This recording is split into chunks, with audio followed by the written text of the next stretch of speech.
Fala pessoal, aqui é o Renato de Sacada de Anestesia, estou aqui para mais uma sacada para vocês e hoje eu vou falar um pouco para vocês sobre jejum.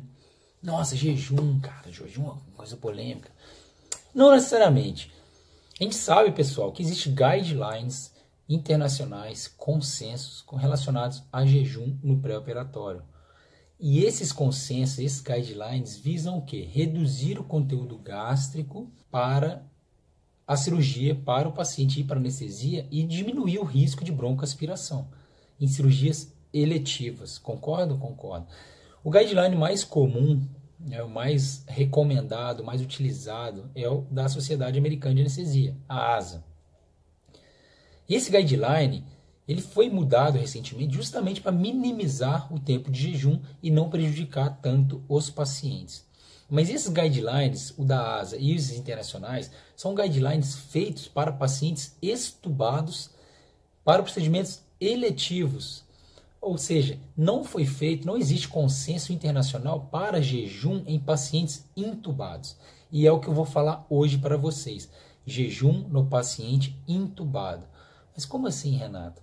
Fazem jejum, põem o paciente em jejum para paciente intubado para ser operado? Sim, principalmente cirurgia de traqueostomia.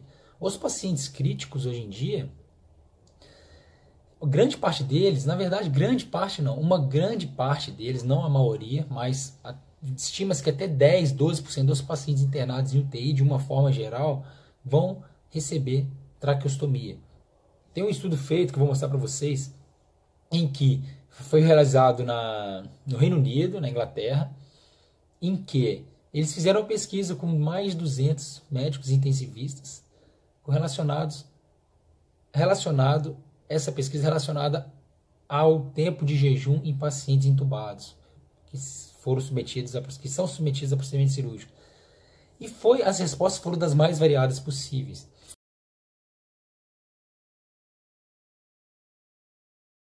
Então tinha intensivista que falava que deixava em jejum, tinha intensivista que falava que não deixava em jejum, tinha intensivista que deixava só 4 horas de jejum, tinha intensivista que falou que não seguia guideline nenhum.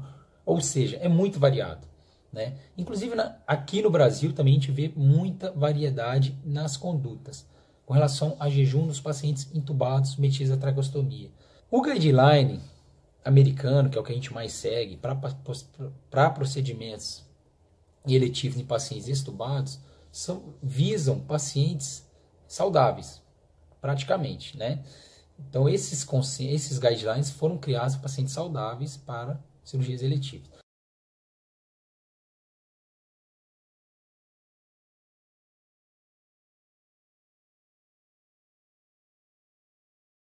Os pacientes de UTI que vão passar por traqueostomia são pacientes mais críticos. São pacientes que toleram menos jejum prolongado. Quanto maior tempo de jejum, maior o catabolismo, maior a sarcopenia, maior a desnutrição, maior a chance de infecção, de imunossupressão. Quanto maior a sarcopenia, perda de massa muscular, maior a fraqueza muscular diafragmática, mais difícil vai ser o paciente ser desmamado da ventilação mecânica, ficar independente de respirador, enfim, tem uma série de complicações que a gente sabe que, aumentando o jejum desses pacientes, esses pacientes são prejudicados.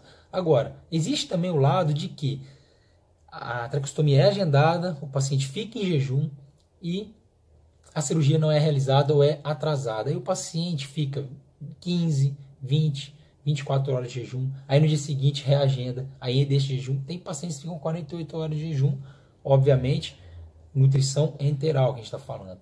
Os pacientes ficam com soro glicosado, enfim, recebendo caloria também, aporte calórico. Mas o soro glicosado é um aporte calórico simples, né? É só carboidrato simples, não tem proteína, não tem gordura, não tem nada. E o paciente precisa de todos esses tipos de nutrientes e micronutrientes também.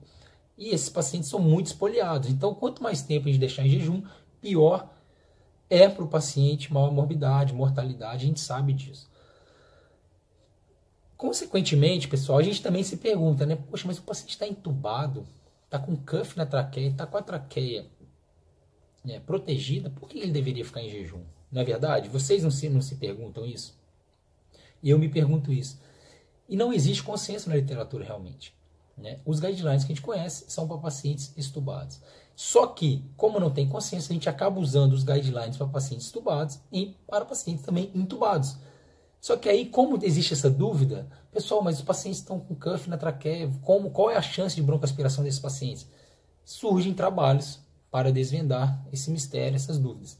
Obviamente precisam de trabalhos com um N maior, ensaios clínicos randomizados, mas existem já trabalhos mostrando que não aumentam o risco de broncoaspiração se a gente encurtar o jejum desses pacientes. Tem um ensaio clínico randomizado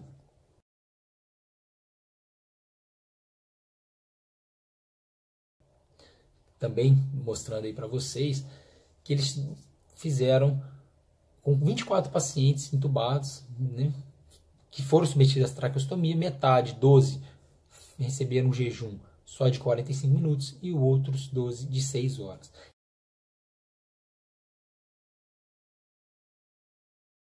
Eles injetaram até azul de metileno na sonda nasointeral, nasogástrica, para ver se aparecia algum corante de azul ali na hora de insuflar o cuff, na hora de abrir a traqueia. E não teve nenhum corante visível, ou seja, não houve broncoaspiração. E engraçado que teve um caso que o paciente desenvolveu pneumonia pós-traqueostomia, só que foi no caso do grupo controle, ou seja, do grupo que ficou em jejum por mais de 6 horas. Interessante esse trabalho. Então esse trabalho sugere, ele conclui que não houve aumento de risco nos pacientes que não ficaram de jejum, que ficaram em jejum só por 45 minutos, sugerindo aí um risco igual de broncoaspiração para ambos os casos, ou seja, aumentar o jejum desses pacientes é mais prejudicial do que benéfico. Ok, beleza. Outro detalhe, pessoal, eles não conseguiram mostrar também, obviamente, que os pacientes melhoraram a parte nutricional deles. Também os pacientes ficaram só 6 horas de jejum, só que agora, se vamos supor que se começa a surgir mais trabalhos encorpados com isso, o que vai acontecer? Protocolos serão firmados, serão desenvolvidos, e aí esses pacientes, principalmente no Brasil, vão ter uma média de jejum bem menor. E com isso eu acho que mais pacientes serão beneficiados. Tem um outro estudo também, que está aí para vocês, mostrando um estudo retrospectivo.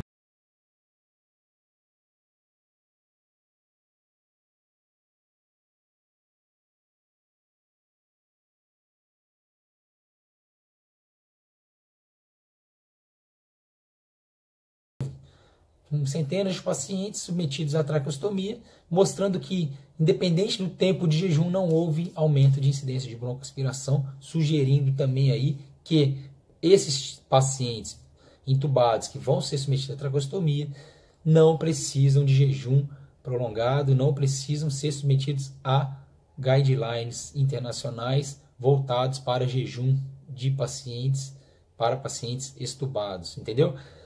Então é isso, galera. É só uma reflexão. O tema jejum por si só é muito polêmico, vamos dizer assim. As pessoas interpretam errado.